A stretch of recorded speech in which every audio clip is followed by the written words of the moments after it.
जय हिंद दोस्तों, आप सभी लोगों का हमारे द पढ़ाई करो चैनल में बहुत बहुत स्वागत है।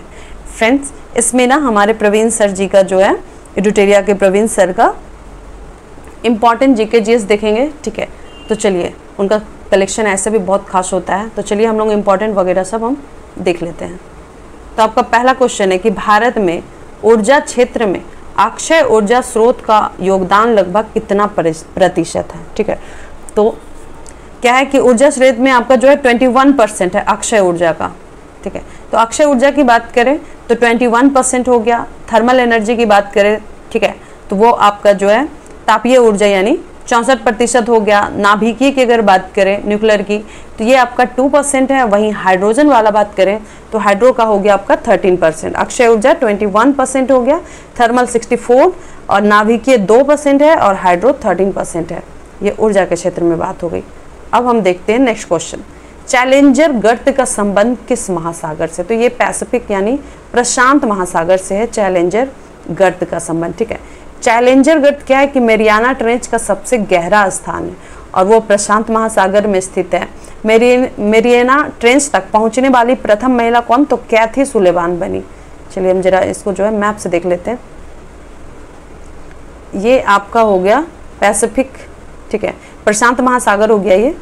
और यहाँ पे बात करें तो ये सबसे गहरा गर्त यही है मैरियाना ट्रेंच। ठीक है, और मैरियाना ट्रेंच के अंदर चैलेंजर डीप जो है वो सबसे ज़्यादा गहरा है। चैलेंजर डीप कहें या हिंदी में कहें तो चैलेंजर गर्त। ठीक है, और ये किसका है ये पता ही है। तो चलिए अब हम आगे देखते हैं कि वरना तथा मूसी निम्न में से किसकी सहायक नदी है। तो वरना हो गई, मूसी हो गई, ये सब आपका जो किसकी है, कृष्णा की है। ठीक है, कृष्णा की सहायक नदी है। वरना, मूसी, कोयना, दूध गंगा, वेनगंगा, पेनगंगा, ये सब जो है कृष्णा की सहायक नदी है। कृष्णा क्या है कि प्रायद्वीपीय भारत की दूसरी सबसे बड़ी नदी है और इसका उद्गम कहाँ होता है, तो महाबालेश्वर के निकट होता है। जय हिंद दोस्तों, आप सभी लोगों का हमारे द पढ़ाई करो चैनल में बहुत बहुत स्वागत है। फ्रेंड्स, आज हम बिहार की शान प्रवीण सर का, एडुटेरिया के प्रवीण सर का जो है हम कुछ बहुत ही इंपॉर्टेंट जीके जीएस का कलेक्शन देखेंगे। ठीक है, तो चलिए इंपॉर्टेंट देखते हैं। फर्स्ट क्वेश्चन है कि भारत में ऊर्जा क्षेत्र में अक्षय ऊर्जा स्रोत का योगदान लगभग कितना प्रतिशत है। तो अक्षय ऊर्जा की बात करें ऊर्जा क्षेत्र में कितना है, तो 21% है। ठीक है, वहीं अगर थर्मल की बात की जाए तो आपका 64% हो गया। न्यूक्लियर की बात की जाए तो 2% ही है। वहीं हाइड्रोजन का बोले तो 13%। ठीक है, तो आपका जो आंसर हो गया 21%। चलिए अब नेक्स्ट देखते हैं, चैलेंजर गर्त का संबंध जो है किस महासागर से है। तो चैलेंजर गर्त आपका प्रशांत महासागर में है। ठीक है, प्रशांत महासागर में जो आपका चैलेंजर गर्त है, ये देखिए, ये रहा मैरियाना ट्रेंच। ठीक है, ये आपका प्रशांत महासागर है। ठीक है, ये देखिए, तो प्रशांत महासागर की बात करें तो ये अंग्रेजी अक्षर का जो है ओ बनाता है। ठीक है, और दूसरी चीज़ कि ये आपका जो है किधर है, तो देखिए ये प्रशांत महासागर हो गया और इधर आपका मैरियाना ट्रेंच। ठीक है, मैरियाना ट्रेंच ये हो गया प्रशांत महासागर में मैरियाना ट्रेंच, और मैरियाना ट्रेंच के अंदर है चैलेंजर डीप यानी कि चैलेंजर गर्त जिसको कहते हैं वो हो गया वहाँ पे। ठीक है, अगर बात की जाए कि अभी तक मैरियाना ट्रेंच में पहुँचने वाली प्रथम महिला कौन है, तो कैथी सुलेवान वो प्रथम महिला है जो चैलेंजर डीप यानी चैलेंजर गर्त तक पहुँची है। अब है नेक्स्ट क्वेश्चन है कि वरना तथा मूसी निम्न में से किसकी सहायक नदी है। तो वरना और मूसी जो आपका है वो है कृष्णा की सहायक नदी। ठीक है, वरना, मूसी, कोयना, दूध गंगा है ना, दूध गंगा, फिर पेन गंगा, ये सब जो है आपका कृष्णा की सहायक नदी है। और ये कहाँ से निकलती है, तो ये महाराष्ट्र के महाबालेश्वर पहाड़ी से निकलती है। ये देखिए यहाँ पे दिखाया गया है किस तरीके कृष्णा नदी है ना। और कृष्णा नदी की सहायक नदी देखिए कौन कौन मिलती है, तो भीमा भी आके कृष्णा मिल रही, भीमा है। ठीक है, इधर तुंगभद्रा भी है, मूसी भी है, और इधर से ये विजयवाड़ा की तरफ से मूसी। ठीक है, तो ये हो गया इंपॉर्टेंट जो मेन है बड़ी बड़ी नदियाँ इनका ये है। प्लस ये बात करें तो प्रायद्वीपीय की ये जो है दूसरी बड़ी नदी है। ठीक है, पहला तो आपका गोदावरी है और दूसरा आपका कृष्णा है। ग्रेट सैंडी मरुस्थल किस देश में स्थित है, तो ये आपका ऑस्ट्रेलिया में है। ठीक है, अगर ऑस्ट्रेलिया की बात करें तो ऑस्ट्रेलिया में और भी है, ठीक है। और भी कौन कौन से मरुस्थल है? ग्रेट विक्टोरिया है, तनामी है, गिब्सन है, सिम्पसन है। अब हम उसको मैप में देखेंगे कि कभी कभी मैप में पूछ लेता है कि ऑस्ट्रेलिया के किस भाग में क्या है, ठीक है। तो अगर हम बात करें ग्रेट सैंडी की, तो ये देखिए ग्रेट सैंडी यहाँ पे है, ठीक है। और ये कौन सा भाग है ऑस्ट्रेलिया का? तो ये आपका जो हो गया नॉर्थ वेस्टर्न, ठीक है। ग्रेट सैंडी हो गया यहाँ पे, इंडियन ओशियन इसी साइड है। उसके बाद गिब्सन की बात की जाए तो ये देखिए वेस्टर्न ऑस्ट्रेलिया में आपका जो है, पश्चिमी ऑस्ट्रेलिया में आपका गिब्सन है। अब वहीं नॉर्थ और पश्चिम, ठीक है, यानी उत्तर पश्चिम में आपका ग्रेट सैंडी हो गया। और सिम्पसन की बात करें तो सिम्पसन आपका जो है मध्य ऑस्ट्रेलिया में हो गया, ठीक है। उसके बाद साउथ ऑस्ट्रेलिया में अगर बात करें तो ग्रेट विक्टोरिया डेजर्ट हो गया, ठीक है। ये विक्टोरिया मरुस्थल जो है आपका कहाँ पे पड़ रही है? तो ये साउथ ऑस्ट्रेलिया के बीच में, ठीक है, साउथ ऑस्ट्रेलिया। उसके बाद अगर हम बात करें कि कभी कभी क्वेश्चन आता है आपका, कि आया है पहले भी बहुत बार क्वेश्चन आया हुआ है कि उसका जो ग्रेट बैरियर रीफ है वो किस साइड पड़ता है? तो ये उत्तर और पूर्व की तरफ ग्रेट बैरियर रीफ जो है पड़ता है, ठीक है। और उसके साथ ही हम यहाँ पे एक और देखते हैं जो अच्छा लगा मुझे, वो है ग्रेट डिवाइडिंग रेंज, ठीक है। ग्रेट डिवाइडिंग रेंज जो है इसको बोलते हैं। और ये आपका किस साइड हो गया अगर क्वेश्चन आ जाए तो? यानी कि ये पूर्व है और ये मतलब वेस्टर्न ईस्टर्न के साइड हुआ, ईस्टर्न और इधर साउथ हो गया ना, साउथ ईस्टर्न के साइड हो गया ग्रेट डिवाइडिंग रेंज, ठीक है। और तस्मान सागर पता ही है इधर है, तस्मानिया देश हो गया, ठीक है। उसके साउथ में जो है तस्मानिया देश है, आइलैंड है, देश नहीं हो गया, आइलैंड तस्मानिया। चलिए अब हम नेक्स्ट देखते हैं कि काली मिट्टी का विस्तार भारत के किस राज्य में सबसे अधिक है? तो वो आपका महाराष्ट्र में है, ठीक है। काली मिट्टी का विस्तार महाराष्ट्र राज्य में सबसे अधिक है। काली मिट्टी कपास के लिए उपयुक्त मानी जाती है, ये रहा यहाँ पे। कौन मिट्टी कहाँ पे है ये सारा दिया हुआ है, ठीक है। अगर बात करें एल्यूबल सॉइल की, ठीक है, यानी कि जलोढ़ मिट्टी, तो जलोढ़ मिट्टी जो आपका किधर किधर है? तो ये देख लीजिए उत्तर प्रदेश के साइड हो गया है ना, गुजरात के भी कुछ साइड है, तो ये हो गया। अगर हम बात करें कि बलुई मिट्टी कहाँ है, तो जहाँ रेगिस्तान रहेगा वहीं बलुई मिट्टी यानी राजस्थान, ठीक है। ब्लैक यानी काली मिट्टी कहाँ है? तो काली मिट्टी आपका कहाँ? महाराष्ट्र है, मध्य प्रदेश में भी है, गुजरात में भी है काली मिट्टी, ठीक है। इधर कर्नाटक साइड भी हो गया, तेलंगाना में भी हल्का हो गया, तो ये हो गया। अगर हम बात करें लाल और काली मिट्टी, ठीक है, लाल और काली मिट्टी आपका झारखंड के साइड हो जाएगा, एमपी में भी है। और अगर हम बात लाल और काली मिट्टी हो गया ना, उसके बाद अगर हम बात करें कि लाल मिट्टी, तो लाल जो है प्रॉपर आपका छत्तीसगढ़, झारखंड ये सब में आएगा। और ग्रे एंड ब्राउन की अगर बात करें, ठीक है, यानी कि भूरी मिट्टी जिसको कहते हैं, वो कहाँ पे है? तो भूरी मिट्टी आपका साउथ साइड में भी है, राजस्थान, इधर देखिए ये क्या बोलता है, हरियाणा के साइड भी हो गया, ठीक है। तो ये सब हो गया। अगर लैटराइट की बात करें तो लैटराइट आपका जो है इधर हो गया, एमपी, इधर हरियाणा के साइड भी लैटराइट मिलता है, और ये हो गया साउथ के साइड में, केरला के साइड में, ठीक है। अगर हम बात करें माउंटेन यानी पहाड़ी मिट्टी, पता नहीं मिट्टी तो ऐसे मैं इतना नहीं जानती हूँ, तो ये यहाँ जो दिया हो माउंटेन रेंज मतलब कितना किधर किधर माउंटेन है, तो इधर हो गया ग्रीन वाला जो भी पार्ट है सब आपका माउंटेन आ गया, ठीक है। और अगर सबसे ज़्यादा कौन सा पाया जाता है तो ये आपका पाया जाता है एल्यूबल सॉइल, ठीक है। उसका पीएच वगैरह दिया, तो पीएच वगैरह उतना इंपॉर्टेंट नहीं है। नेक्स्ट है कि भारत का प्रधानमंत्री जो है, तो आंसर हो जाएगा कि वो क्या होते हैं? नियुक्त होते हैं, अपॉइंटेड होते हैं, ठीक है। और अगर राष्ट्रपति की बात करें उनको अपॉइंट कौन करता है? तो उनको अपॉइंट जो है हमारे देश के राष्ट्रपति ही करते हैं। और प्रधानमंत्री जो है मिनिस्टर ऑफ काउंसिल यानी मंत्रिपरिषद का चीफ होता है, प्रमुख होता है। अगर हम बात करें कि राष्ट्रपति की, तो राष्ट्रपति आपका जो है निर्वाचित होता है, इलेक्टेड होता है, ठीक है। और मनोनीत कौन होता है? तो मनोनीत हो गया, अगर लोकसभा और राज्यसभा में बात करें तो जो 12 मेंबर और 2 मेंबर हैं, तो ये मेंबर जो नॉमिनेट किया जाता है राष्ट्रपति की तरफ से, वो जो है मनोनीत होते हैं, तो हो गया। अब नेक्स्ट है भारत शासन अधिनियम 1935 द्वारा स्थापित संघ में अवशिष्ट शक्तियां किसे प्रदान की गई थी?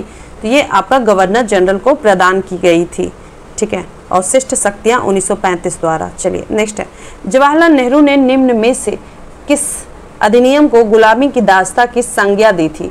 तो ये उन्होंने 1935 को गुलामी का चार्टर बताया था, ठीक है। और मदन मोहन मालवीय ने भी इसे क्या कहा था कि ये इस अधिनियम को खोखला बताया था, ठीक है। मदन मोहन मालवीय ने भी ये खोखला बताया था, और प्लस जवाहरलाल नेहरू ने गुलामी की दास्ता भी कहा है, और उसके साथ ही जवाहरलाल नेहरू ने कहा था बिना चक्का का गाड़ी। नेक्स्ट है, संविधान के निर्माण के लिए गठित संविधान सभा का प्रतीक चिन्ह क्या था? तो प्रतीक चिन्ह आपका हाथी था, ठीक है। और इसका गठन कब हुआ था संविधान का निर्माण का? तो 9 दिसंबर 1946 को क्या हुआ था? सभा का, प्रथम सभा का गठन हुआ था, ठीक है। और हाथी के रूप में जो है इसको अपनाया गया था। अब नेक्स्ट है, संविधान के किस भाग का संबंध केंद्र शासित प्रदेशों के प्रशासन से है? तो इसका आंसर आपका हो जाएगा ये 8, ठीक है। तो 8 जो होता है वो केंद्र शासित प्रदेशों के प्रशासन से है। उसके बाद अगर बात करें भाग 4 में, तो वो डीपीएसपी से हो गया है ना, राज्य का नीति निदेशक तत्व। और अगर 5 की बात करें तो संघ हो गया, 7 हो जाता है। चलिए नेक्स्ट है, वन्य जीव का संरक्षण निम्न में से किसके अंतर्गत आता है? तो ये आपका जो है डीपीएसपी और मौलिक कर्तव्य के अंतर्गत आता है, ठीक है। अगर डीपीएस मौलिक कर्तव्य की बात करें तो 51A में इस बात का जिक्र किया गया है कि वन्य जीव का जो है संरक्षण करना हमारा कर्तव्य है। और वन्य जीव अधिनियम कब लागू हुआ था? तो वन्य जीव अधिनियम बनाया गया था आपका 1972 में, ठीक है, जीवों की रक्षा और संरक्षण के लिए। अगर डीपीएसपी की बात करें राज्य के नीति निदेशक तत्व में, तो आर्टिकल 48 में वन्य जीव के संरक्षण से रिलेटेड उसमें कहा गया है। चलिए नेक्स्ट है, भारत के किस राष्ट्रपति को दार्शनिक राजा कहा जाता है? ठीक है, तो दार्शनिक राजा जो है आपका हो जाएंगे एस राधाकृष्णन, ठीक है। उनको जो है दार्शनिक राजा कहा जाता था। क्यों? क्योंकि वो धर्मशास्त्र और दर्शन शास्त्र के जो है स्कॉलर थे, विद्वान थे, इसलिए उनको दार्शनिक राजा कहा जाता था। अब नेक्स्ट है कि भारतीय संविधान के किस अनुच्छेद में पंचायती राज संस्थान का प्रावधान है? तो वो आर्टिकल 40, ठीक है, सी नंबर हो गया आर्टिकल 40। आर्टिकल 40 संविधान का किस भाग में है? तो 4 में है, ठीक है, क्योंकि ये डीपीएसपी का पार्ट है। डीपीएसपी आपका हो गया, तो ये 4 भाग हो गया और आर्टिकल हो गया 40, ठीक है। इसमें गांधीवादी सिद्धांतों के अनुरूप है, क्योंकि गांधी जी ने शासन के विकेंद्रीकरण पे जोर दिया था। उन्होंने क्या किया था? डिसेंट्रलाइज पे जोर दिया था उन्होंने पंचायत को। और उनका एक बहुत ही फेमस कोटेशन है कि जो उन्होंने स्टेटमेंट है कि भारत की आत्मा जो है गाँव में बसती। वो चाहते थे कि गाँव को ही जो है आदर्श बनाया जाए। उनका मानना था कि गाँव का ही जो, उन्होंने एक और स्टेटमेंट दिया है कि गांव का जो, शहर का जो ईंट है गांव के रक्त से ही बनी है, ठीक है। इस तरीके का एक अच्छा खासा स्टेटमेंट दिया हुआ है, तो उसको आप लोग देख सकते हैं। तो चलिए अब नेक्स्ट हम देखते हैं कि यदि पंचायत को भंग किया जाता है तो उसका चुनाव कितने समय के भीतर कराया जाना चाहिए? तो उसका चुनाव जो है आपको 6 महीने के भीतर में करवा लेना चाहिए। और ये आपका संविधान में अनुच्छेद 243 के ई में दिया हुआ है कि पंचायत की अवधि 5 वर्ष पूरा होने से पूर्व ही किसी कारण पंचायत भंग हो जाए तो विघटन की तारीख से 6 माह की अवधि की समाप्ति से पूर्व चुनाव कराना अनिवार्य है। ये आपका 243 में दिया हुआ है। चलिए, किस समिति ने भारत में लोकपाल की नियुक्ति का सुझाव दिया था? तो प्रशासनिक सुधार आयोग ने कहा था कि भारत में जो है लोकपाल का नियुक्ति किया जाए, ठीक है। 5 जनवरी 1966 को मोरारजी देसाई की अध्यक्षता में किया गया था प्रशासनिक सुधार आयोग का गठन। अब नेक्स्ट है कि पन्नालाल घोष का संबंध किस वाद्य यंत्र से है? तो वो जो है बांसुरी बजाते थे, ठीक है, बांसुरी वो बहुत अच्छा ही करते थे, तो बांसुरी से है पन्नालाल। उसके रिलेटेड और भी है कौन कौन बांसुरी से? तो ये आपका हरिप्रसाद चौरसिया, एन लीना और राजेंद्र प्रसन्ना, ठीक है। अब हम अगला देखते हैं कि विश्व रेड क्रॉस दिवस कब मनाया जाता है? तो ये 8 मई को मनाया जाता है विश्व रेड क्रॉस दिवस। और प्रवासी पक्षी दिवस भी आपका 8 मई को मनाया जाता है। नेक्स्ट है, इसके साथ ही देखिए 11 जुलाई को तो उस दिन जो है पॉपुलेशन डे मनाया जाता है, ठीक है। चलिए, अब संयुक्त राष्ट्र संघ के किस अंग को दुनिया का पुलिसमैन कहा जाता है? तो सुरक्षा परिषद को दुनिया का पुलिसमैन कहा जाता है। क्यों? क्योंकि इसमें जो है अंतर्राष्ट्रीय शांति और सुरक्षा को बनाए रखने की जिम्मेदारी है, ठीक है, इसलिए इसको जो है पुलिसमैन कहा जाता है। अब नेक्स्ट है, मेगास्थनीज ने समाज को कितने भागों में विभाजित किया था? तो मेगास्थनीज ने जो है 7 भागों में विभाजित किया था, ठीक है। कौन कौन सा? तो दार्शनिक हो गया, किसान हो गए, अहीर हो गए, कारीगर हो गए, सैनिक हो गए, निरीक्षक और सभासद। चलिए नेक्स्ट है, स्वामी विवेकानंद के द्वारा वेलूर मठ की स्थापना कब की गई थी? तो इसका आंसर आपका हो जाएगा 1897 में की गई थी, ठीक है। और 1896 में उन्होंने क्या किया था, एक साल पहले उन्होंने रामकृष्ण मिशन की स्थापना की थी। ठीक है, इनकी पूर्ण कुछ प्रमुख संस्थाएं और उनके संस्थापक का नाम दिया हुआ है कि जैसे अच्छा वो कुछ प्रमुख संस्थाएं दिया हुआ उससे रिलेटेड और उनके संस्थापक। ठीक है, किन्होंने क्या किया था। आत्मीय शब्द है कि किस गवर्नर जनरल के कार्यकाल के दौरान नेटिव मैरिज एक्ट को पारित किया गया था, तो ये लॉर्ड नॉर्थब्रुक का 1872 ईस्वी में जो है इसको पारित किया गया था। ठीक है, कुछ और सामाजिक सुधार अधिनियम दिया हुआ है और उसके गवर्नर जनरल के बारे में दिया हुआ है। तो चलिए अधिनियम देखते हैं और गवर्नर जनरल देखते हैं। शिशु वध प्रतिबंध, ये वेलेजली के समय वेलेजली मतलब इसको लगवाया था, बंद करवाया था 1804 ईस्वी में। सती प्रथा की बात करें तो विलियम बेंटिक और राजा राम मोहन राय 1829 ईस्वी में। शारदा एक्ट लॉर्ड इरविन के समय बंद हुआ था, तो वो था आपका समय था 1930। उसके बाद दास प्रथा पर प्रतिबंध की बात करें तो लॉर्ड एलनबरो ने 1843 ईस्वी में लगाया था। तो चलिए नेक्स्ट है कि मैं क्रांतिकारी के रूप में कार्य करता हूँ, ये कथन किसका है, तो ये जवाहरलाल नेहरू का है। ठीक है, उन्होंने कहा था कि मैं एक क्रांतिकारी के रूप में कार्य करता हूं। जवाहरलाल नेहरू भारत के प्रथम प्रधानमंत्री थे और 3 बार उन्होंने कांग्रेस की अध्यक्षता की थी, 1929, 1936 और 1937। ठीक है, जवाहरलाल नेहरू को समाजवाद का प्रखर समर्थक माना जाता है।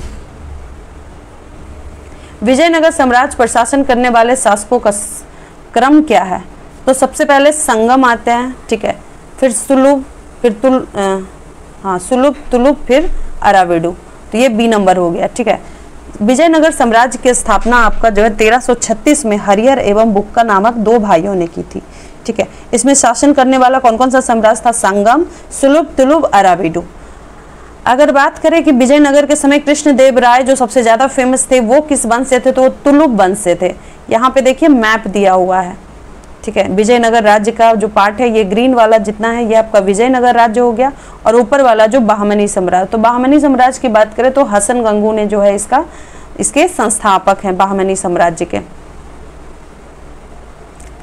केरला से लेके तमिलनाडु है ना, उडुपी यानी कि इधर केरला हो गया, इधर मदुरै, ठीक है, तंजावुर, ये सब हो गया, तिरुचिरापल्ली। ठीक है, ये हो गया आपका केरला, और इधर हो गया आपका तमिलनाडु और कर्नाटक का पार्ट। ठीक है, ये सब जो उस समय विजयनगर का राज्य था। बहमनी का राज्य हम लोग देख लेते हैं, इधर गोदावरी, आंध्रा हो गया, तेलंगाना अभी वाला। ठीक है, और इधर से आपका जो है गोवा, महाराष्ट्र, ये सब आपका जो है बुरहानपुर गुजरात की तरफ। ठीक है, तो ये आपका जो है कहाँ, गुजरात, महाराष्ट्र और आंध्रा, तेलंगाना, ये पार्ट आपका जो बहमनी साम्राज्य में आता था।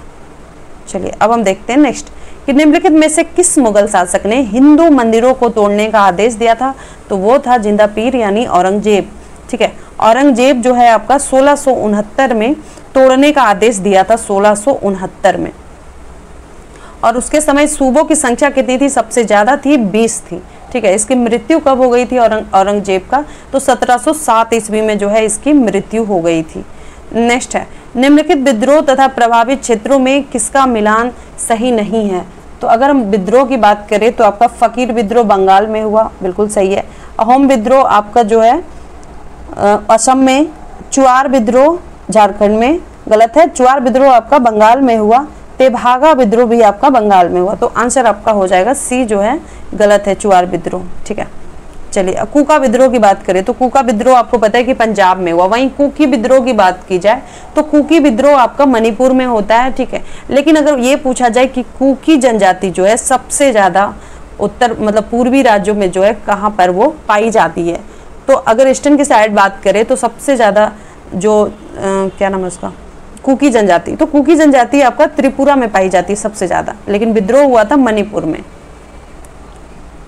नहीं, 1857 की क्रांति को लखनऊ में दबाने वाला ब्रिटिश नायक कौन था, तो था कैंपबेल। ठीक है, 10 मई 1857 को क्या होता है, मेरठ से 1857 की क्रांति शुरुआत हुई थी, है ना। लखनऊ में कौन किया था, तो बेगम हजरत महल की थी, और लखनऊ में दबाने वाला अंग्रेजी नायक कौन था, कैंपबेल था।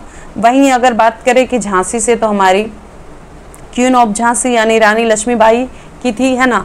अगर बिहार से बात करें तो हमें पता ही है कि हमारे कुंवर साहब, ठीक है, कुंवर हो गए, कुंवर विजय, वो उन्होंने किया था, कुंवर विजय सिंह। और उसके बाद अगर हम बात करें कि वहाँ से कानपुर से, तो कानपुर से तात्या टोपे और नाना, ठीक है, उसके बाद अगर हम बात करें, हो गया अवध, ये से चलिए आगे हम देखते हैं।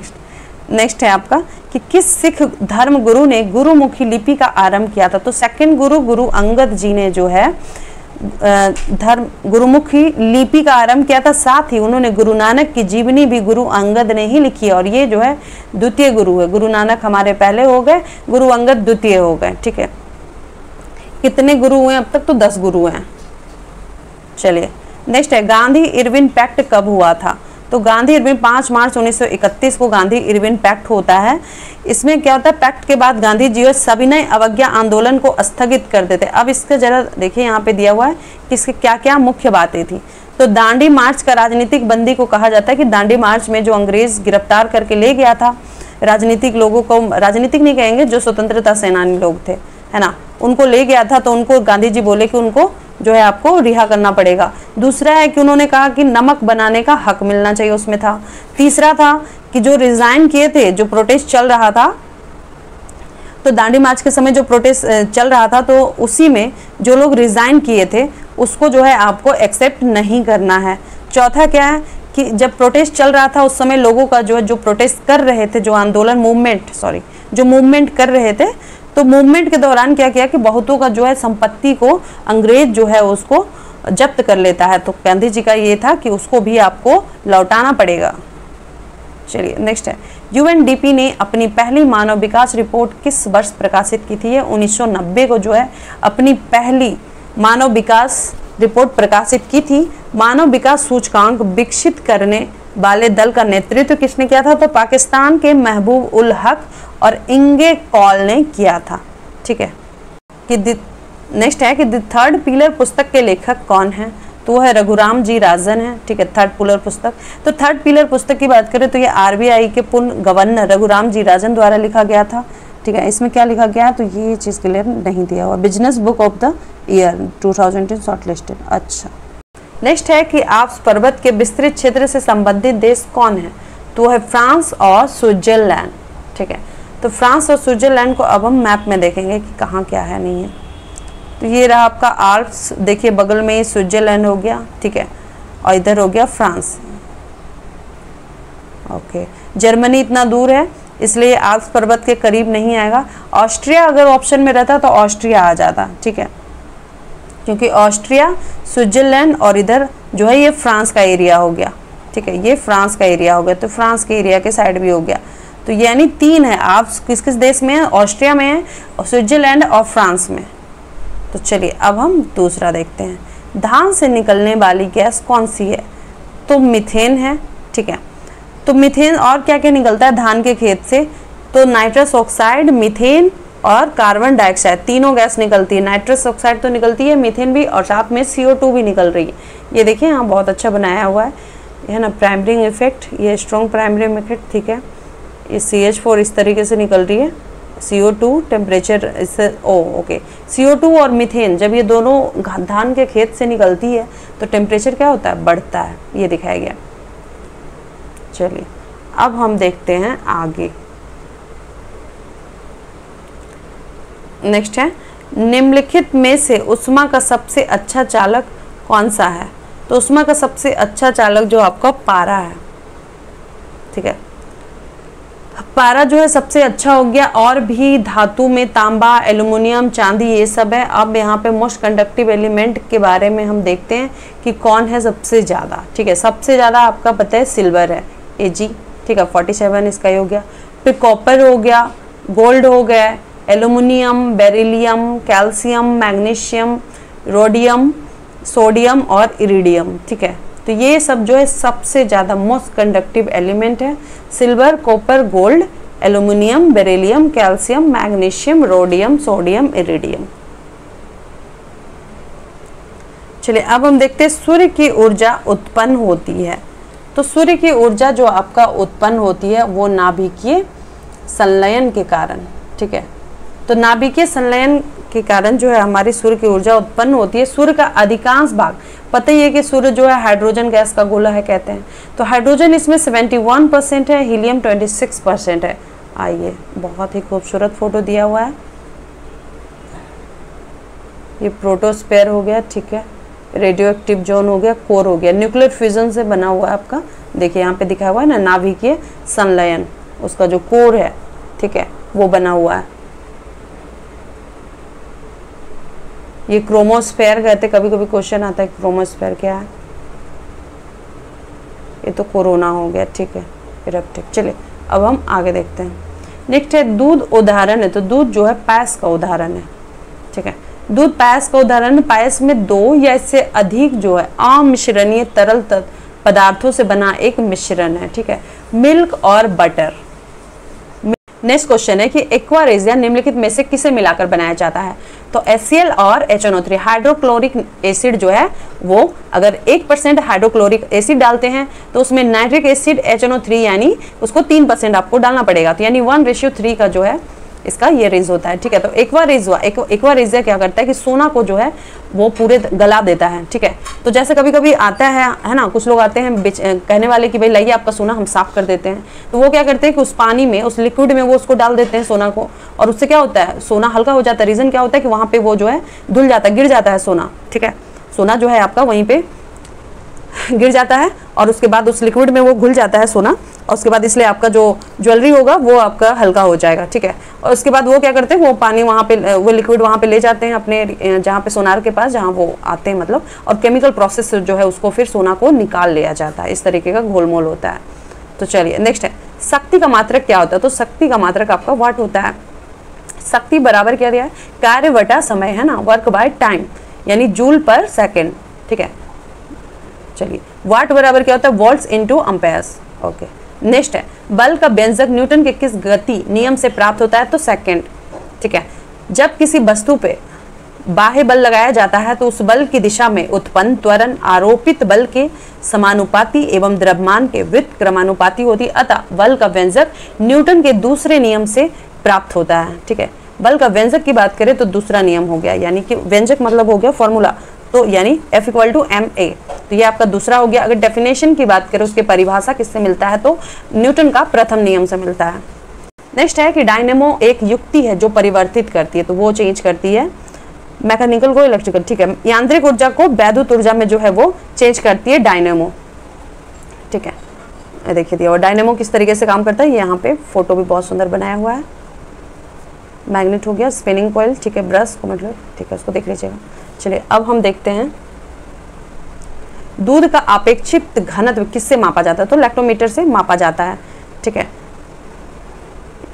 निम्नलिखित में से कौन पारिस्थितिकी तंत्र का अजैविक घटक नहीं है, यानी अबायोटिक नहीं है, वो बायोटिक होना चाहिए, यानी जीवीय, यानी जीव हो गया, ठीक है। तो जीव क्या है कि प्रत्येक पारिस्थितिकी तंत्र में जीवीय एवं अजीवीय दोनों तरीके के घटक होते हैं, ठीक है।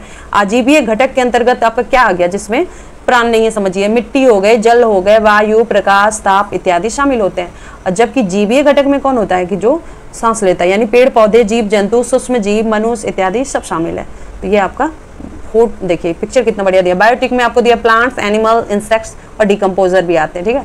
अबायोटिक में कौन आ रहा है, एयर, वाटर, सॉइल हो गया, माउंटेन हो गया, ये सब आपका अबायोटिक में। चलिए अब है निम्नलिखित में से कौन सही कथन नहीं है। पहला है कि टमाटर में लाल रंग का एक कारण लाइकोपीन होता है, बिल्कुल सही। दूसरा है कि पपीते के पीले रंग का कारण सोलोनिन है, तो सोलोनिन नहीं है, उसका है जो कैरिका है, ठीक है। ऐसे भी पपीता का जो वनस्पतिक नाम क्या है, कैरिका है, ठीक है।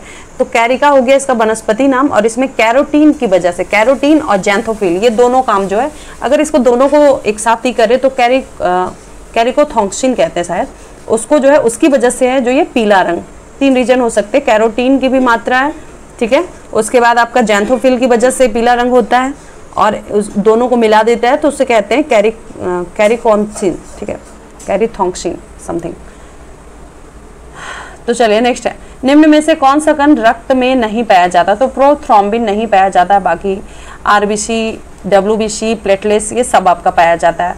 प्रोथ्रोम्बिन में एक प्लाज्मा जो है, यानी ग्लोब्यूलिन, जो 100 मिली में 15 मिलीग्राम होता है, जो रक्त के जमने में उपयोगी होता है। यही प्रोथ्रोम्बिन रहेगा तभी रक्त का जमने में क्या होता है, आसानी होता है। चलिए नेक्स्ट है कि द्वितीय गोलमेज सम्मेलन का आयोजन कब किया गया था, तो ये आपका जो है 7 सितंबर 1931 को द्वितीय गोलमेज सम्मेलन का आपका लंदन में किया गया था, ठीक है, टेबल कॉन्फ्रेंस जिसको कहते हैं। और इसमें किस बात की चर्चा की गई थी, तो सांप्रदायिक समस्या विवाद हो गया था इसमें, ठीक है, इसलिए जो है असफल रह गया था। और दूसरे गोलमेज सम्मेलन में गांधी जी ने हिस्सा लिया। नेक्स्ट है 1942 में राजेंद्र प्रसाद को गिरफ्तार करके किस जेल में रखा गया था? तो उनको जो है बांकीपुर जेल पटना, ठीक है, वहां पे रखा गया था। 9 अगस्त 1942 को महात्मा गांधी और अन्य प्रमुख कांग्रेस नेताओं को गिरफ्तार कर लिया गया था और राजेंद्र प्रसाद को बांकीपुर जेल में, हजारीबाग में बात करें तो जयप्रकाश नारायण को रखा गया था, ठीक है। तो चलिए नेक्स्ट है कि व्यक्तिगत सत्याग्रह में प्रथम सत्याग्रही किसे चुना गया था? तो प्रथम सत्याग्रही जो है विनोबा भावे को चुना गया था। अगस्त प्रस्ताव को क्या होता है कि अगस्त प्रस्ताव को पूरी तरह से स्वीकार करते हुए कांग्रेस ने गांधी जी के नेतृत्व में व्यक्तिगत सत्याग्रह की शुरुआत 1940 ईस्वी में की। इस दौरान प्रथम सत्याग्रही के रूप में विनोबा भावे को चुना गया था। दूसरा अगर हम बात करें तो दूसरा आपका जो है जवाहरलाल नेहरू और तीसरा आपका ब्रह्मदत्त हो गया, ठीक है। तो चलिए नेक्स्ट है, निम्नलिखित में से किसने मित्र मेला संघ की शुरुआत की थी? तो मित्र मेला संघ की बी डी सावरकर ने शुरुआत की थी। कब? तो ये आपका जो है 1899 में, जो आगे चल के क्या हो गया कि अभिनव भारत समाज के रूप में जो है प्रसिद्ध हुआ था। नेक्स्ट है कि वर्तमान में कितने कंपनियों को क्रमशः महारत्न तथा नवरत्न का दर्जा प्राप्त है? तो महारत्न आपका 10 हो गए, नवरत्न आपके 14 हो गए, 14, ठीक है। मार्च 2021 तक का यहाँ पे डेटा दिया हुआ है, देख लीजिए। नेक्स्ट है ग्लाइकोलाइसिस में परिवर्तन क्या होता है? तो ग्लाइकोलाइसिस में आपका जो है पायरुविक, हाँ, ग्लूकोज पायरुविक एसिड में, ठीक है, ग्लाइकोलाइसिस में ग्लूकोज पायरुविक एसिड में परिवर्तित होता है। ग्लूकोज निर्माण की क्रिया को क्या कहते हैं? ग्लाइकोजेनेसिस कहते हैं। ग्लाइकोजेनेसिस जो है ग्लूकोज और पायरुविक एसिड में उसको जो चेंज करते हुए देखिए दिखाया गया है। अब हम लास्ट देखते हैं कि पादप जगत में निम्नलिखित व्यष्टियों में से कौन सा मुख्यतः जलीय है? तो जलीय आपका जो है शैवाल हो गया। तो पादप जगत में शैवाल जलीय है। शैवाल का जननांग जो है यूनिसेलुलर यानी एक कोशिकीय होता है और शैवाल अपना भोजन को स्टार्च के रूप में जो है स्टोरेज करते हैं, संचयित करते हैं। तो thank you so much guys, हमारा आज का ये खत्म होता है यहीं पे। जय हिंद।